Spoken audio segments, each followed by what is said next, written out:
Awesome. Welcome to problem 4. This is the first rotation that we're doing in the coordinate plane. Okay. So I want to talk to you a little bit about how to do this. That way all the others are very smooth. And I'm going to teach you how to do this without tracing paper. The first thing I'm going to direct your attention to is this clock to the right. So when you do a rotation, they're going to give you an amount and then a direction. And the direction will be one of two things. It will be clockwise. And clockwise is, if you look at a clock, you can look at the one in the classroom, the one I've drawn here. It's going to have all the numbers, 12 through, back to 12, 1 through 12. And then the hour hand and the minute hand, and then the red second hand. And that second hand sweeps in a direction. It's kind of going to go around the clock from 12 until it loops back around. That red direction that I've traced out, that is called clockwise. Okay? And from here on out, I'm going to refer to clockwise as CW. Okay? Sometimes they'll say, look, don't go clockwise. We want you to go the other way, the opposite. We want you to go this blue direction, which is against the clock. It is counter to the clock. It is counter clockwise. Okay, and from here on out, I will refer to that as CCW. So if you ever need a refresher, look at the clock, find clockwise, and then just kind of know that's where you're going. If you're trying to go the other way, just go the opposite. So in this problem, our shape is, once again, a triangle. And what they want us to do is rotate this 90 degrees clockwise. And there's this tricky little thing about the origin. Don't worry about that right now. Just keep in mind that the origin is at the center, and all of these are going to be performed the same way. This method will work. Let me get a little sip of coffee here. Okay, so you've got your piece of paper in front of you, and I want you to just check that, each of these corners, they're what we call quadrants, okay? And there's 4 of them in total.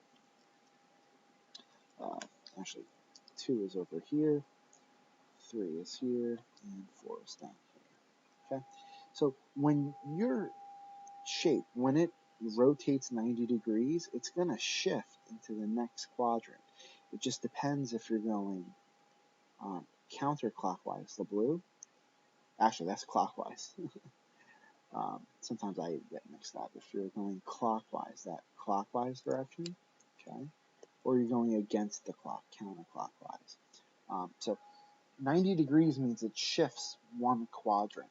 So that's one way you can kind of keep track of all this stuff. So back to my trick here. This is where you got to tune in. What you're going to do is you're going to rotate your paper physically. The desired amount, 90 degrees, and the desired motion, the desired direction. So I'm going to take my picture and I'm going to rotate it to the right because that's clockwise. See that little arrow? 90 degrees. Boom. Okay? And when I do that, I'm going to say, well, normally the top is the Y and normally the right is the X. Okay?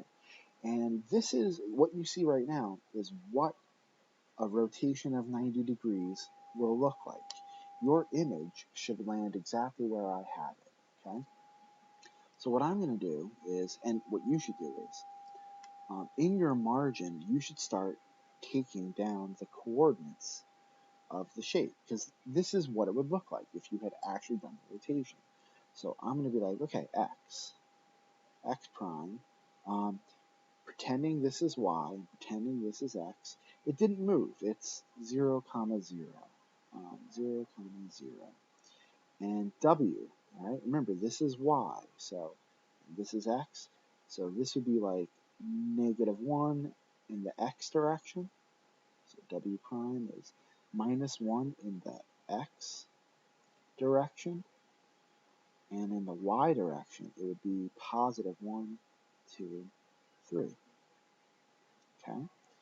And then v prime, in the x direction, it's 1, 2, 3, 4, minus 5, because we're going to the left, and then positive 1, 2 in the y.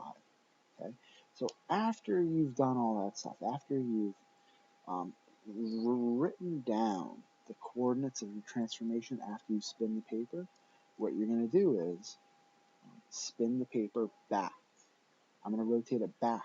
So I'm going to go counterclockwise to the left 90 degrees. So it looks like it normally did. And now I've got these coordinates down, and I say, okay, well, if I follow these coordinates, that will take me to the image. That will, it will bring up my rotation of 90. We'll bring this up. So I'm going to put it back, and I'm going to follow these directions. X prime is just going to be exactly where it is, because if you think about it, you're rotating around the origin. It's staying exactly where it is. It's not going anywhere. So I'm going to check that off, and W prime is going to go negative 1, and then positive 3. 1, 2, 3. It will go right there, W prime. And I'm looking at that to make sure I write it correctly. And then last but not least is that V prime, which was minus 5, positive 2. So 1, 2, 3, 4, minus 5, and positive 2. 1, 2. And right there will be V prime. I'm going to erase my markers. I'm going to then connect it.